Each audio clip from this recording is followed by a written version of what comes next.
भारत माता को प्रणाम करते हैं और बीती रात जो भारतीय सेना के द्वारा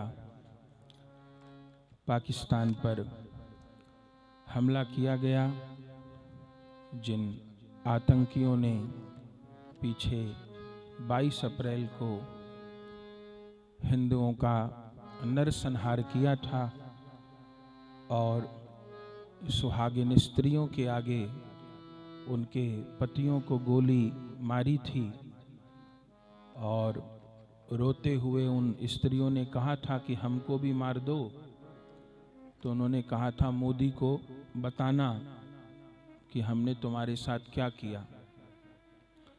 इतना अत्याचार हुआ था और तब से पूरे भारतवर्ष में सनातनी हिंदुओं के बीच आक्रोश था।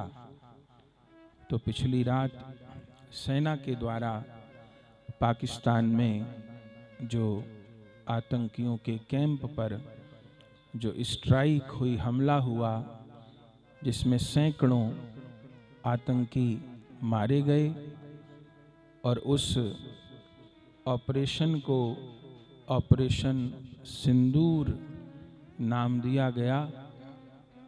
तो नाम भी बहुत जोरदार और काम भी बहुत जोरदार हुआ। तो भारत की तीनों सेनाओं को बड़ी बड़ी शुभकामना देते हैं, भारत माता को प्रणाम करते हैं।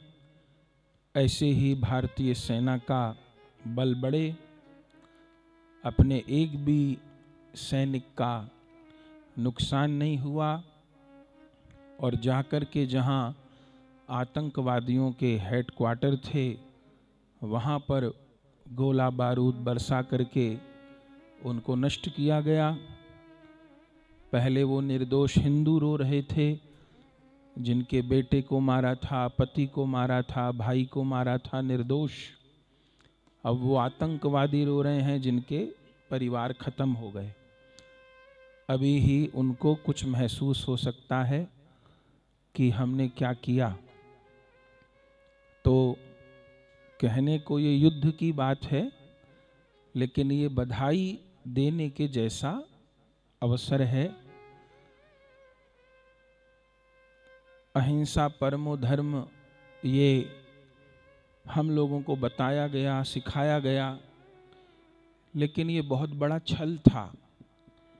गांधी जी ने आधा श्लोक सुनाया, पूरी बात नहीं बताई। हम लोग श्री कृष्ण से ज्यादा समझदार नहीं हो सकते। ये श्री कृष्ण के मुख का वाक्य है महाभारत में। पूरा वाक्य है अहिंसा परमो धर्म, धर्म हिंसा तथैव च। ये पूरा श्लोक है। उसको गांधी जी को पता नहीं कौन सा विचार सूझा जो उन्होंने आधा ही श्लोक सबको बताया। श्री कृष्ण के मुख का वाक्य है, उसमें छेड़छाड़ संभव नहीं है। हम भगवान से ज्यादा बुद्धिमान नहीं हो सकते। ये भगवान के मुख का वाक्य है, अहिंसा परमो धर्म, धर्म हिंसा तथैव च। भगवान कहते हैं अहिंसा परम धर्म है, पर धर्म के लिए की गई हिंसा उससे भी बढ़कर धर्म है। लेकिन अधूरी बात बोली गई और इतने सालों तक ये हमको सिखाया गया। लेकिन आज भारत बदल रहा है। पहले भी कितनी बार ये ऐसे अटैक होते थे। मुंबई में कितने अटैक हुए। 10 आतंकवादियों ने पूरी मुंबई को बंधक बना लिया था किसी समय में। क्या होता था, नेता लोग केवल कड़ी निंदा करते थे। हम कड़े शब्दों में निंदा करते हैं, हम कड़ी निंदा करते हैं और इसके आगे कुछ नहीं, बस कड़ी निंदा, कड़ी निंदा। अब मोदी जी केवल कड़ी निंदा नहीं किए, कड़ा काम भी कर दिए। तो उन लोगों पर आक्रमण किया गया, क्योंकि श्री राम यदि रावण का संहार न करें तो राम राज्य की स्थापना न हो। तो श्री राम ने रावण को मारा, ये हिंसा नहीं थी, ये सबसे बड़ा धर्म था। और बिना क्रांति के शांति स्थापित नहीं होती। कमजोर आदमी क्या शांति स्थापित करेगा? शांति भी मजबूती आदमी स्थापित कर सकता है। जिस राम राज्य की हम लोग चर्चा करते हैं, सारा विश्व कहता है राम राज्य की स्थापना हो, राम राज्य की स्थापना हो, पर वो राम राज्य कब स्थापित हुआ? रावण के मरने के बाद। रावण को मारने से पहले नहीं। घनघोर युद्ध श्री राम ने किया, वंश सहित रावण का संहार किया, और उसके बाद फिर 11,000 साल के लिए बढ़िया राम राज्य स्थापित हो गया। जब तक रावण के साथ हिंसा नहीं हुई तब तक राम राज्य स्थापित नहीं हुआ। तो ऐसे पाकिस्तान को सबक सिखाया जाए। अभी तो प्रारंभ है। सारे आतंकवादियों का विनाश हो, भारत के शत्रुओं का विनाश हो। और भारतवर्ष की सदा से नीति रही है कि जियो और जीने दो। लेकिन जो लोग निहत्थे निर्दोष हिंदुओं का कत्लेआम मचा रहे थे, उनके लिए यही उपचार था, वो किया गया।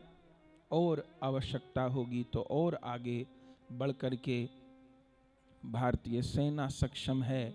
भारत का इस समय जो नेतृत्व है वो सक्षम है। तो बहुत सुंदर कार्रवाई हुई। और जो नाम चुना वो भी एक सनातनी ही चुन सकता है। सुहागिनों के सिंदूर उजाड़े थे ना, तो मोदी जी नाम भी रखे ऑपरेशन सिंदूर। ये एक भक्त ही ऐसा कर सकता है, एक सनातनी ही, एक राष्ट्र भक्त ही ऐसा कर सकता है। न तो पहले तो कड़ी निंदा होती थी, बस उसके अलावा कुछ नहीं होता था। तो उन दुष्टों का अंत हुआ, और अंत हो, समूल नाश हो ऐसे दुष्टों का जो सनातन के विरोधी हैं, जो हिंदू विरोधी हैं। और भारतवर्ष जल्दी हिंदू राष्ट्र बने, राम राज्य की स्थापना हो, ऐसी भगवान को प्रार्थना करते हैं। और साथ में जो भाई बहन यहाँ बैठे हैं और YouTube के माध्यम से तो हजारों लोग कथा का आनंद अपने घर बैठे लिया ही करते हैं। कभी छोटा आयोजन होता है, कभी बड़ा आयोजन होता है। हम लोग सब उत्सव कथा के लिए प्रस्तुत रहते हैं, लेकिन लाइव के माध्यम से तो हजारों लाखों भाई बहन जुड़ते हैं। तो उन सब को एक बात कहेंगे कि प्रतिदिन कम से कम एक हनुमान चालीसा का पाठ, पहले भी कहते रहे हैं इस बात को, अब पुनः दोहराते हैं, कम से कम एक हनुमान चालीसा का पाठ सब लोग राष्ट्र की रक्षा हो इसके लिए करें। हनुमान जी, जो श्री राम और रावण का युद्ध हुआ उसमें हनुमान जी एक बहुत बड़े घटक हैं, रावण पर विजय दिलाने वाले। श्री राम तो सब कुछ कर ही सकते हैं, लेकिन भगवान जब मनुष्य बन के आते हैं तो नर बानर सबकी सहायता लेते हैं। तो जिसके हाथ में जो सामर्थ्य है, सेना अपना काम करेगी, लेकिन हम लोग एकजुट रहें और हर परिस्थिति के लिए तैयार रहें। और प्रार्थना तो सभी लोग कर सकते हैं। तो एक हनुमान चालीसा का पाठ हमारे राष्ट्र की रक्षा हो, कोई भी उपद्रव न हो।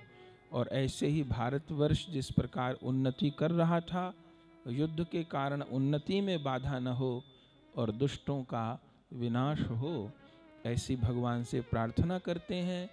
भारत की सेना को, मोदी जी को, गृह मंत्री को और जितने भी लोग इस प्रक्रिया से जुड़े थे, सब भारतवासियों को इस ऑपरेशन की, इस दुष्टों की चिकित्सा की बड़ी बड़ी बधाई देते हैं, प्रणाम करते हैं भारत माता को। कहिए भारत माता की जय।